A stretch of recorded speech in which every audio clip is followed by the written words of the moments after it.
Subscribe to Qasmi Official Take 9 with Muhammad Aqil Qasmi Bijnori. اتق الله حيثما كنت وأتبع السيئة الحسنة تمحها وخالق الناس بخلق حسن أو كما قال صلى الله عليه وسلم. سرکار دو عالم جناب محمد رسول اللہ صلی اللہ تعالی علیہ وسلم کی خدمت طیبہ میں ایک صحابی حاضر ہوئے اور عرض کیا کہ یا رسول اللہ کوئی مختصر سی جامع نصیحت ارشاد فرمائیے جس پر عمل کرنے کی بدولت دنیاوی سعادتیں بھی ہمارا مقدر بن سکے اور اخروی کامیابیاں اور کامرانیاں بھی ہمارے حصے میں آ سکیں. جناب رسول اللہ صلی اللہ تعالی علیہ وسلم کے پاس تو نصیحتوں کا خزانہ تھا اور اللہ نے آپ کو یہ کمال عطا فرمایا تھا کہ مختصر سے جملوں میں علوم و معارف کا سمندر آپ دنیا کے سامنے پیش فرما دیا کرتے تھے. چنانچہ اس موقع پر بھی اللہ کے حبیب صلی اللہ تعالی علیہ وسلم نے 3 بنیادی ہدایات ذکر فرمائی اور وہ ایسی ہیں کہ انسان اگر ان پر عمل کرنے کی کوشش کرے گا تو اس کی دنیا بھی آباد و شاداب ہوگی اور آخرت میں بھی نجات و سرخروئی اس کا مقدر بنے. سب سے پہلی ہدایت پیغمبر علیہ السلام نے یہ دی کہ جہاں رہو اللہ کے خوف اور مالک کی خشیت سے اپنے دل کو آباد اور معمور رکھو. خوف خدا اور خشیت الہی کے جذبے سے سرشار رہو. تقوی کی صفت سے متصف ہو کر زندگی گزارو.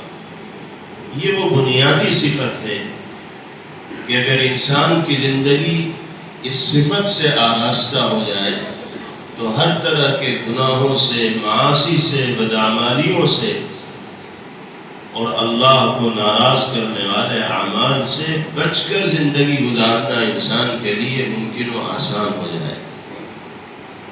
ہم اگر گناہ کرتے ہیں، شرعی احکامات کے خلاف ورزی کرتے ہیں تو اس وجہ سے کہ ہمیں اللہ کی بارگاہ میں جواب دہی کا احساس نہیں ہوتا، اللہ کا خوف اور خدا کی خشیت سے ہمارا دل خالی ہوتا ہے، اس لیے جو جی میں آتا ہے وہ کر لیتے ہیں، جو چاہتے ہیں بول لیتے ہیں، جس طرح چاہتے ہیں اقدامات کر لیتے ہیں. اگر ہم ایک لمحے کے لیے یہ سوچیں کہ ہماری زبان جو جملے بھی بول رہی ہے ہمیں اس کے سلسلے میں اللہ کی بارگاہ میں جواب دہ ہونا پڑے گا تو سوچ سمجھ کر بولیں. لیکن جب یہ احساس نہیں ہوگا تو جو دل میں آئے گا وہ زبان سے بولنا شروع کر دیں. نبی کریم علیہ السلام نے پہلی ہدایت و نصیحت یہی فرمائی کہ تقوی کی صفت سے متصف ہو کر زندگی گزارو. جلوت میں ہو یا خلوت میں، تنہائی میں ہو یا لوگوں کے درمیان، اللہ کی بارگاہ میں جواب دہی کے احساس سے لرزتے رہو، کانپتے رہو اور یہ یقین اپنے دل کے اندر پیدا کرو کہ اپنے ہر عمل کے سلسلے میں تمہیں جواب دہ ہونا پڑے گا. اللہ ہمیں معاف فرمائے. ہمارے دل سے سچائی یہ ہے کہ خوف خدا اور خشیت الہی کا جذبہ ختم ہوتا چلا جا رہا ہے. ہم 10 آدمیوں کے بیچ میں ہوتے ہیں تو بعض دفعہ لوگوں سے شرم کرتے ہوئے ہم گناہ سے بچ جاتے ہیں کہ دنیا کیا کہے گی. لیکن جب ہم تنہائی میں ہوتے ہیں، خلوت میں ہوتے ہیں تو جو ہمارا جی چاہتا ہے وہ کرتے ہیں اور جس طرح کی بدعملی کا ارتکاب کرنا چاہتے ہیں اس طرح کی بدعملی کرتے ہیں، کیونکہ ہمیں یہ محسوس ہوتا ہے کہ کوئی انسانی نگاہ ہمارا پیچھا نہیں کر رہی۔ دنیا چاہے ہمیں نہ دیکھ رہی ہو، لیکن اللہ کی نگاہوں سے انسان کہیں بھی اوجھل و پوشیدہ نہیں رہ سکتا۔ اس لیے تنہائی ہو یا مجمع، انسان کے دل میں اللہ کا ڈر رہنا چاہیے اور گناہوں سے بچ کر زندگی گزارنی چاہیے، یہ پہلی ہدایت۔ دوسری چیز پیغمبر علیہ الصلوۃ والسلام نے ارشاد فرمائی، اتبع السیئۃ الحسنۃ تمحوها۔ اگر کبھی کوئی گناہ سرزد ہو جائے، خلاف شریعت کوئی عمل ہو جائے، اللہ کے غضب و غصے کو دعوت دینے والا کوئی کام کر بیٹھو،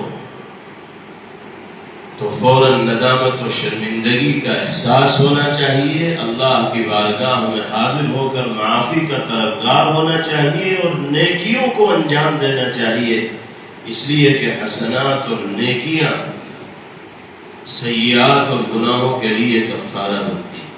قرآن پاک میں ارشاد فرمایا گیا، ان الحسنات یذہبن السیئات، نیکیاں سیئات کو اور گناہوں کو ختم کر دیا کرتی ہیں، یعنی حسنات اور نیکیوں میں اللہ نے یہ خاصہ رکھا ہے کہ وہ صغائر کے لیے، گناہوں کے لیے کفارہ بن جاتی۔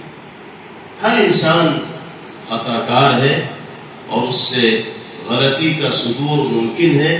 انبیاء کرام علیہم الصلوات والتسلیم کو تو اللہ نے معصوم عن الخطا بنا کر اس دنیا میں بھیجا تھا، ان کے علاوہ ہر انسان سے غلطی کا صدور ممکن ہے، لیکن انسان کا کمال یہ ہے کہ وہ غلطی کے اوپر جمنے والا نہ ہو، گناہوں پر اصرار کرنے والا نہ ہو۔ اگر کبھی غلطی ہو جائے تو فوراً نادم و شرمندہ ہو، اللہ سے معافی کا طالب بنے، 2 رکعت صلاۃ التوبہ کی نیت سے ادا کرے، اللہ سے معافی طلب کرے، تو باری تعالی اپنی بارگاہ میں عفو و درگزر کا سوال کرنے والوں کو کبھی محروم نہیں فرماتے۔ اللہ تعالی ہر مانگنے والے کی جھولی کو بھرتے ہیں اور اس کی فریاد کو سنتے ہیں اور اسے پورا کرتے ہیں۔ اللہ تعالی ہم سب کو کثرت سے استغفار کی توفیق مرحمت فرمائے۔ سرکار دو عالم جناب محمد الرسول اللہ صلی اللہ علیہ وسلم، جن کی ذات سے کسی طرح کے خلاف شرع عمل کا صدور ناممکن تھا، اس کے باوجود پیغمبر علیہ الصلوۃ والسلام اتنی کثرت سے استغفار فرمایا کرتے تھے کہ حضرات صحابہ رضوان اللہ علیہ مجمعین فرماتے ایک ایک مجلس میں 100 مرتبہ پیغمبر علیہ الصلوۃ والسلام استغفار فرماتے تھے۔ ایک حدیث پاک میں آپ نے استغفار کے فوائد بیان کرتے ہوئے ارشاد فرمایا، من لزم الاستغفار جعل اللہ له من كل ضيق مخرجا ومن كل هم فرجا ورزقه من حيث لا يحتسب۔ جو آدمی اللہ سے معافی مانگنے کا عادی ہوگا، استغفار کرنے کا عادی ہوگا، اللہ 3 طرح کے انعامات سے اسے نوازے۔ نمبر 1، جعل اللہ له من كل ضيق مخرجا، ہر تنگی سے نکلنے کا راستہ اللہ اس کو دکھائے گا۔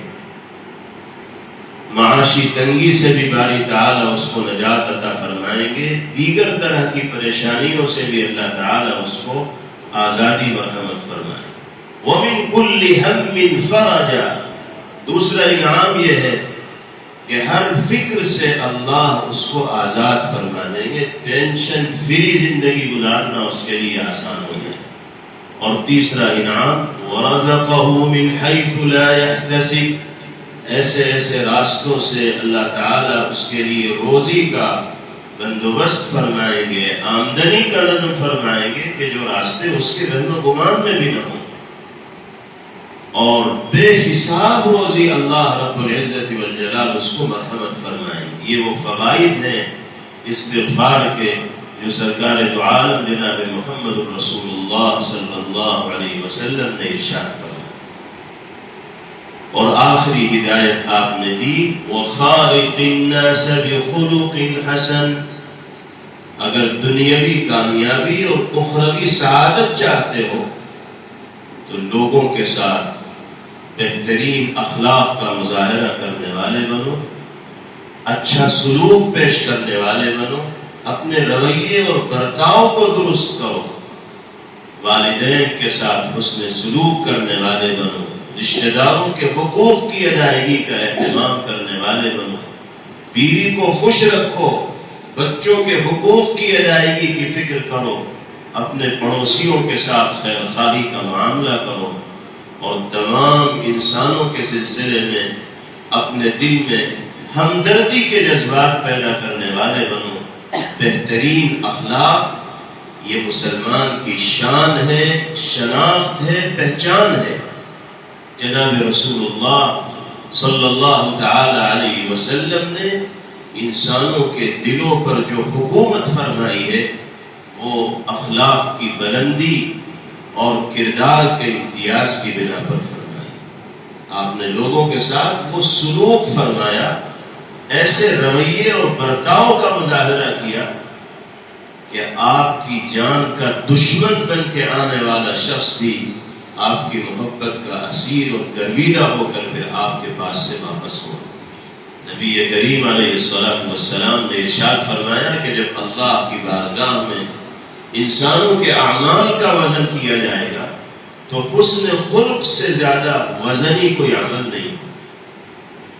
اللہ تعالی ہم سب کو اس صفت کا حامل بنائے اور سب کے ساتھ بہترین اخلاق و کردار کا مظاہرہ کرنا اللہ رب العزت والجلال ہم سب کے لیے سہل و آسان فرمائے.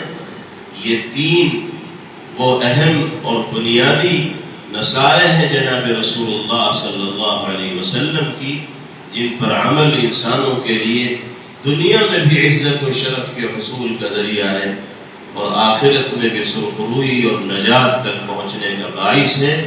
اللہ تعالی ہم سب کو اپنے حبیب پاک صلی اللہ علیہ وسلم سے سچی عقیدت و محبت کا رشتہ قائم کرنے کی توفیق نصیب فرمائے اور آپ کی ہدایات پر عمل باری تعالی ہم سب کے لیے سہل و آسان فرمائے.